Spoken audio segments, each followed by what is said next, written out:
প্রধান উপদেষ্টার সঙ্গে জাতিসংঘ মহাসচিব গুতেরেসের বৈঠক। সন্ধ্যায় কক্সবাজারে 1 লাখ রোহিঙ্গার সাথে ইফতার। এবার লালমনিরহাটে শিশু ধর্ষণের অভিযোগে যুবক আটক। রূপগঞ্জে মিষ্টি খাওয়ানোর কথা বলে শিশু ধর্ষণের অভিযোগ।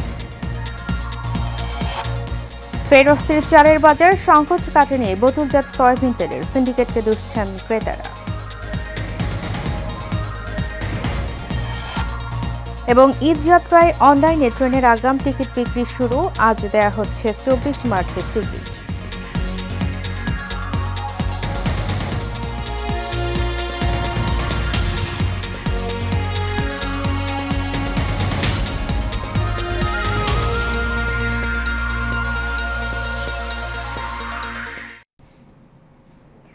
স্বাগত সেন নিউজে, সাথে আছি আমি উর্মি আক্তার।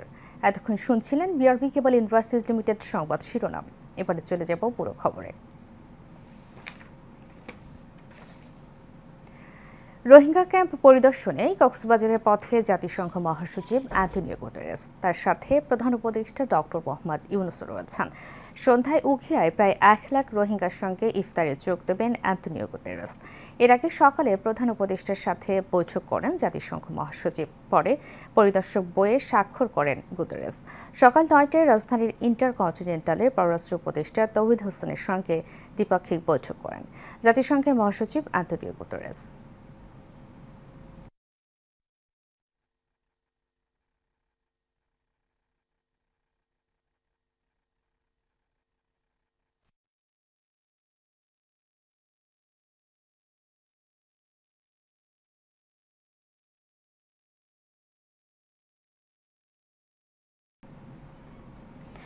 লালমনিরহাট ও নারায়ণগঞ্জে 3 শিশুকে ধর্ষণের অভিযোগে 3 জনকে আটক করেছে পুলিশ।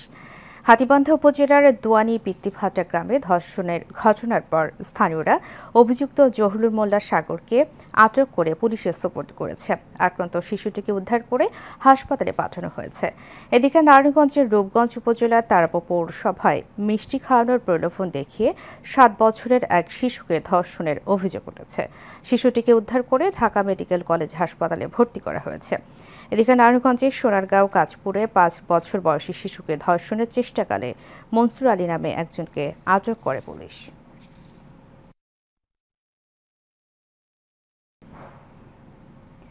এদিকে মাগুরায় শিশু হত্যার বিচার সহ দেশব্যাপী ধর্ষণের বিচারের দাবিতে রাতে রাজু ভাস্কর্যের সামনে মশাল মিছিল করেছে ছাত্র জনতা। ঢাকা বিশ্ববিদ্যালয়ের রাজু ভাস্কর্যের সামনে থেকে মিছিলটি শুরু হয়ে নীলক্ষেত হয়ে আবার টিএসসিতে এসে শেষ হয়। মশাল মিছিলের আগে মাগুরায় শিশুটির মৃত্যুতে 1 মিনিট নীরবতা পালন করা হয়। এ সময় আইনশৃঙ্খলা পরিস্থিতি অবনতির জন্য স্বরাষ্ট্র উপদেষ্টার পদত্যাগের দাবি করে ছাত্র জনতা।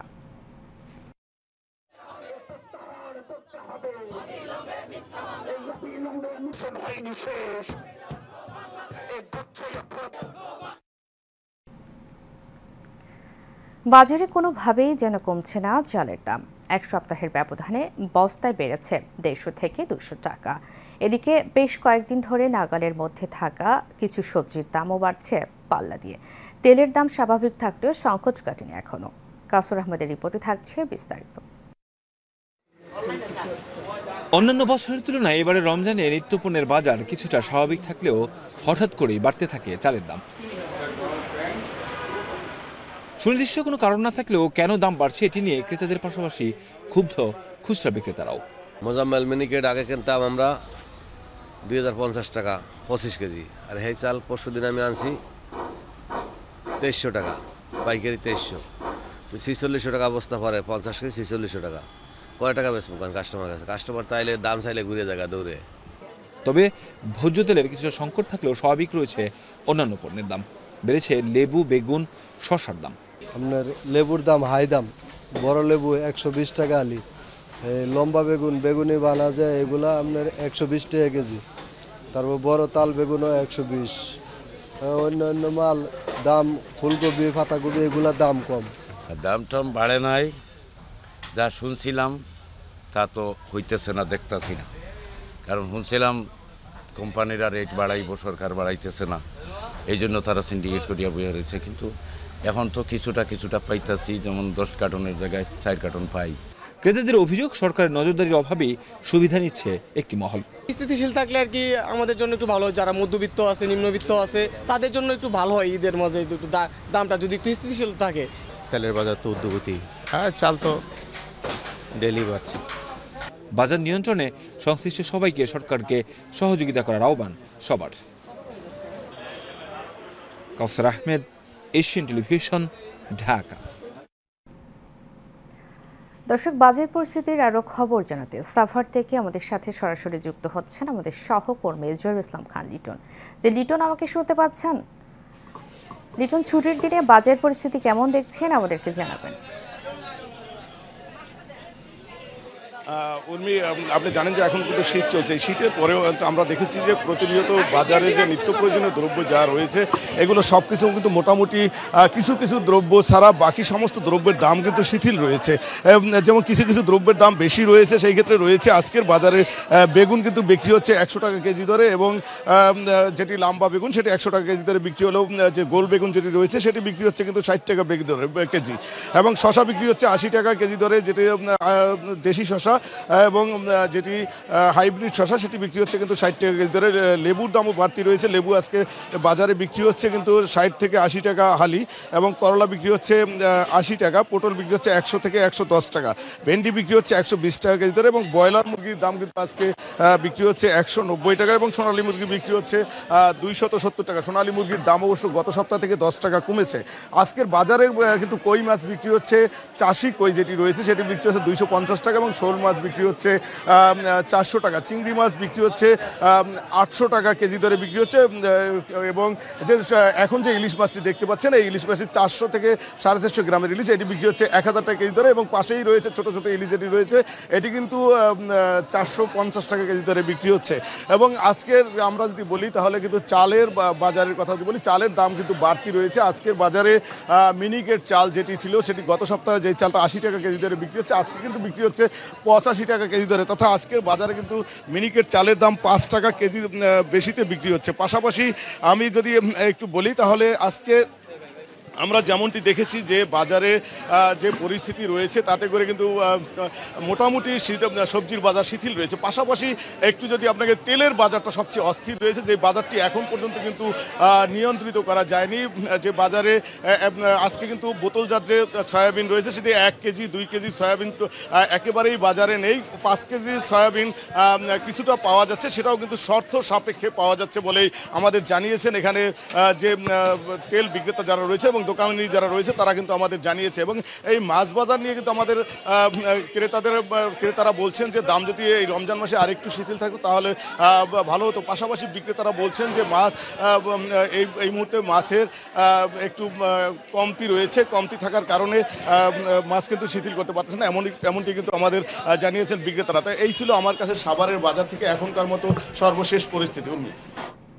লিটন, আপনাকে অসংখ্য ধন্যবাদ আমাদের সাথে যুক্ত হওয়ার জন্য। দর্শক, সাভার থেকে বাজার পরিস্থিতির খবর নিয়ে আমাদের সাথে যুক্ত ছিলেন আমাদের সহকর্মী লিটন। চলে যাচ্ছে পরবর্তী প্রসঙ্গে। দর্শক, কিছুক্ষণ আগে বাজার পরিস্থিতির আরও খবর জানিয়েছেন সহকর্মী সুমন মৌর্য।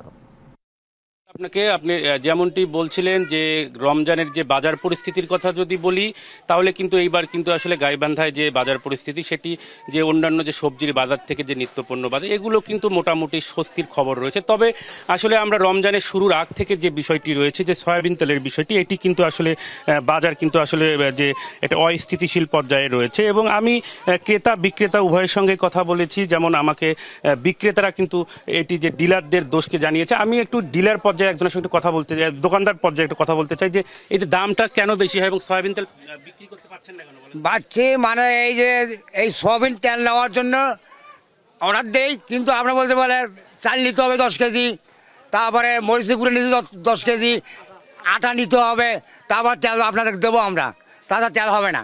কিন্তু তেলের রেট ঠিক আছে, কিন্তু অন্য মাল নেবে অন্য মাল তো বেচা হবে না এই দোকানে। এটা বাধ্য করে আপনার এই কোম্পানি বাধ্য করতেছে। যে আসলে আপনি তেলের বাজারের যে যেমনটি কথা শুনলেন, এই সেই ক্ষেত্রে কিন্তু যে কাঁচা যে সবজির বাজারগুলোতে কিন্তু তার যে বিকল্প ব্যতিক্রম আমি দেখেছি। আমি বাজার ঘুরে যেটি লক্ষ্য হয়েছে যে এই যে কাঁচা সবজির বাজার এগুলো কিন্তু আসলে হাতের নাগালে রয়েছে। আমি যদি আলু যদি আপনাকে বলি 16 টাকা কেজি ধরে, টমেটো কিন্তু বিক্রি হচ্ছে 5 টাকা কেজি ধরে এবং বেগুন কিন্তু বিক্রি হচ্ছে 18 টাকা কেজি ধরে। সেক্ষেত্রে আসলে আমি যদি বলি যে এই যে পেঁয়াজ যেটি এটি 40 টাকা কেজি ধরে বিক্রি হচ্ছে। তা আসলে এই যে প্রতি রমজানের যে আসলে বাজার যে পরিস্থিতি, এটি কিন্তু প্রতি অন্য বারের যে রমজানের তুলনায় এইবার কিন্তু বাজার পরিস্থিতি একেবারেই হাতের নাগালে রয়েছে। সেটি যদি শুধুমাত্র যে এই যে সয়াবিন তেলের বিষয়, সেটি কিন্তু দামে অপরিবর্তিত থাকলেও কিন্তু আসলে কিছু অসাধু যে ব্যবসায়ী যারা রয়েছেন তাদের কারণে এই দাম কিন্তু বৃদ্ধি করে তারা বিক্রি হয়। এবং আরও যেটি সবচেয়ে বড় বিষয় যেটি দাঁড়িয়েছে যে দোকানদারকে যে খুচরা বিক্রেতারকে কিন্তু এই সয়াবিন তেল কিনতে হলে তাদের সঙ্গে বাড়তি কিছু কিনতে হচ্ছে বলে আমাকে দোকানদাররা জানিয়েছে। তো আসলে এই ছিল গাইবান্ধা থেকে আমার কাছে বাজার দর পরিস্থিতির সবশেষ খবর। সুমন, আপনাকে ধন্যবাদ। পবিত্র ঈদ উল ফিতর উপলক্ষে ট্রেনের আগাম টিকিট বিক্রি চলছে। সকাল 8টা থেকে শুরু হয় ট্রেনের টিকিট বিক্রি। আজ অনলাইনে কেনা যাচ্ছে আগামী 24 মার্চের টিকিট। অগ্রিম টিকিটের শতভাগই বিক্রি হবে অনলাইনে। টানা 7 দিন চলবে আগাম টিকিট বিক্রির কার্যক্রম। 2 ভাগে বিক্রয় হচ্ছে এই টিকিট। সেই হিসাবে সকাল 8টা থেকে রেলওয়ে পশ্চিমাঞ্চলের আন্তনগর ট্রেনের টিকিট ক্রয় করতে পারছেন যাত্রীরা। অন্যদিকে দুপুর 2টায় বিক্রি হবে পূর্বাঞ্চলের আন্তনগর ট্রেনগুলোর টিকিট।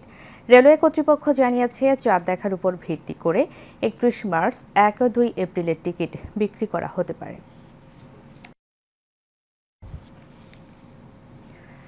ঢাকা বিশ্ববিদ্যালয়ের সাবেক উপাচার্য মশরুর আরেফিন সিদ্দিক মারা গেছেন। রাতে মস্তিষ্কে স্ট্রোক ও রক্তক্ষরণজনিত কারণে রাজধানীর বারডেমে চিকিৎসাধীন অবস্থায় মৃত্যু হয় তার। বাদ জুমা ধানমন্ডিতে তার প্রথম জানাজা দাফন করা হবে আজিমপুর কবরস্থানে।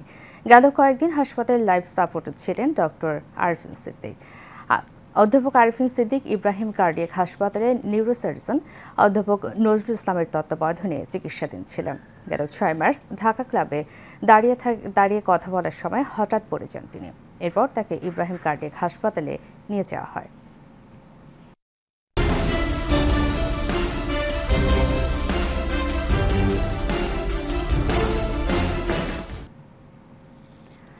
তুচ্ছ ঘটনাকে কেন্দ্র করে সিলেটের জালালাবাদে 2 গ্রামবাসীর সংঘর্ষে অন্তত 20 জন আহত হয়েছেন।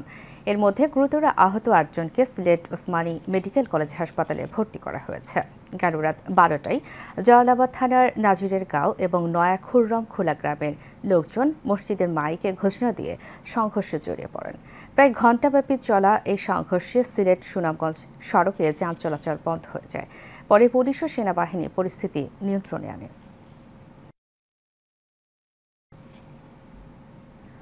জামালপুরে পবিত্র মাহে রমজান উপলক্ষে 500 পরিবারের মাঝে খাদ্য সামগ্রী বিতরণ করেছে দোস্ত এইড বাংলাদেশ সোসাইটি। সকালে সদরের শরীফপুর উচ্চ বিদ্যালয় মাঠে এই খাদ্য সামগ্রী বিতরণ করা হয়। এতে বক্তব্য রাখেন দোস্ত এইডের প্রতিষ্ঠাতা ও চেয়ারম্যান জাহাঙ্গীর আলম চৌধুরী, উপজেলা নির্বাহী অফিসার জিন্নাত শহীদ পিঙ্কি, সদর উপজেলা সমাজসেবা অফিসার শাহাদাত হোসেন ও জামালপুর জেলা প্রেস ক্লাবের সভাপতি ফজলে এলাহি মাকাম সহ অনেকে।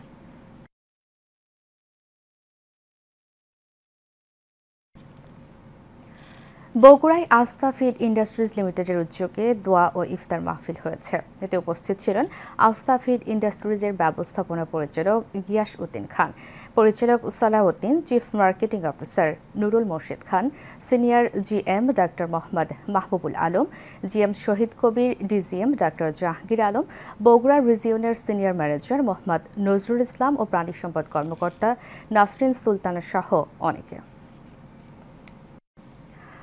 বগুড়ার শিবগঞ্জে জাতীয় পরিচয়পত্র পরিষেবা স্বাধীন নির্বাচন কমিশন থেকে নতুন কমিশনে স্থানান্তরের পরিকল্পনার বিরুদ্ধে মানববন্ধন ও অবস্থান কর্মসূচি পালন করেছে উপজেলা নির্বাচন অফিস।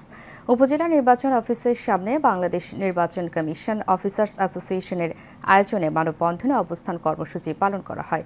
এ সময় উপস্থিত ছিলেন উপজেলা নির্বাচন কর্মকর্তা শাখাওয়াত হোসেন, কর্মচারী আব্দুস সোবহান, শফিকুল ইসলাম, আলমগীর হোসেন সহ অনেকে।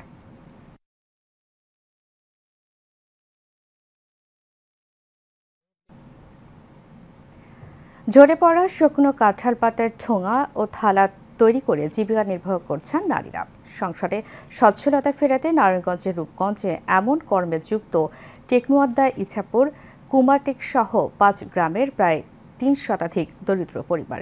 আধুনিকতার ছোঁয়ায় ওয়ান টাইম প্লেট ঠোঙা আবিষ্কার হলেও রাজধানীর পুরান ঢাকায় বিরিয়ানি সহ বিভিন্ন স্থানে রয়েছে কাঁঠাল পাতার ঠোঙার কদর। প্রতিনিধি রিপন মিয়ার পাঠানো প্রতিবেদনে জানাচ্ছেন রাশিদ আকন। নারায়ণগঞ্জের রূপগঞ্জে প্রাচীনকাল থেকেই শুকনো গজারি ও কাঁঠাল পাতায় তৈরি করা হয় ঠোঙা ও প্লেট। আধুনিকতার ছোঁয়ায় এই ঠোঙার কদর কমে গেলেও স্থানীয় 5 গ্রামের শতাধিক নারী স্ব-উদ্যোগে টিকিয়ে রেখেছেন এই কুটির শিল্প। গাছ থেকে ঝরে পড়া পাতা কুড়িয়ে তা রোদে শুকানোর পর বাঁশের শলকায় সেলাইয়ের মতো বেঁধে তৈরি করা হচ্ছে প্লেট ও ঠোঙা, যা থেকে দিনে আয় 400 থেকে 1000 টাকা।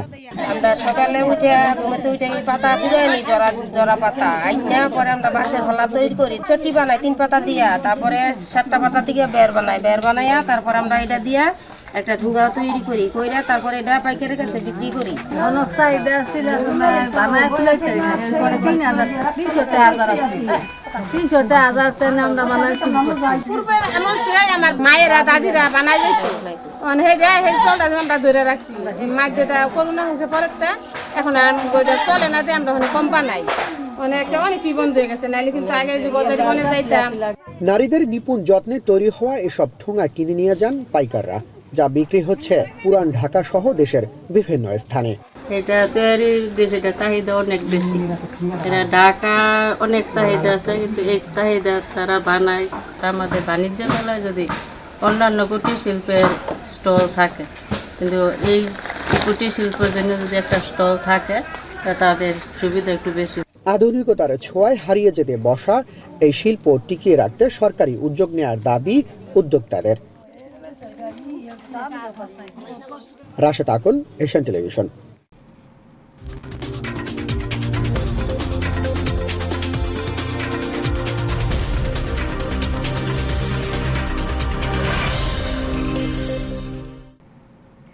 এবারে খেলার খবর। আগামী এপ্রিলে পাকিস্তানের লাহোরে অনুষ্ঠিত হতে যাচ্ছে নারী ওয়ানডে বিশ্বকাপের বাছাই পর্ব। সেদিকে লক্ষ্য রেখে নারীদের দল ঘোষণা করেছে বিসিবি। এই দলকে নেতৃত্ব দেবেন নিগার সুলতানা জ্যোতি। আগামী 5 থেকে 19 এপ্রিল হবে বাছাই পর্বের খেলা। বিসিবির ঘোষিত এই দলে জায়গা হয়েছে ইসমা ও তানজিমের। এখনও আন্তর্জাতিক ওয়ানডেতে অভিষেক হয়নি তার, তবে ইতিমধ্যে 4টি আন্তর্জাতিক টি20 ম্যাচ খেলেছেন এই তরুণ ক্রিকেটার। আসন্ন নারী ওয়ানডে বিশ্বকাপ অনুষ্ঠিত হবে ভারতে। মোট 8টি দল অংশ নেবে এই প্রতিযোগিতায়। ইতিমধ্যে নারী চ্যাম্পিয়নশিপের পয়েন্ট তালিকা থেকে সরাসরি বিশ্বকাপে খেলার যোগ্যতা অর্জন করেছে অস্ট্রেলিয়া, ইংল্যান্ড, দক্ষিণ আফ্রিকা, শ্রীলঙ্কা ও নিউজিল্যান্ড। আর স্বাগতিক দেশ হিসেবে সরাসরি জায়গা পেয়েছে ভারত।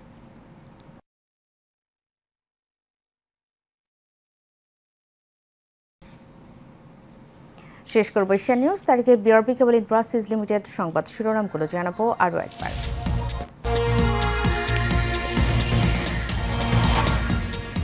প্রধান উপদেষ্টার সঙ্গে জাতিসংঘ মহাসচিব গুতেরেসের বৈঠক। সন্ধ্যায় কক্সবাজারে 1 লাখ রোহিঙ্গার সঙ্গে ইফতার। এবার লালমনিরহাটে শিশু ধর্ষণের অভিযোগে যুবক আটক। রূপগঞ্জে মিষ্টি খাওয়ানোর কথা বলে শিশু ধর্ষণের অভিযোগ। ফের অস্থির চালের বাজার। সংকট কাটেনি বোতলজাত সয়াবিন তেলের। সিন্ডিকেটকে দুষছেন ক্রেতারা। এবং ঈদযাত্রায় অনলাইনে ট্রেনের আগাম টিকিট বিক্রি শুরু। আজ দেয়া হচ্ছে 24 মার্চের টিকিট।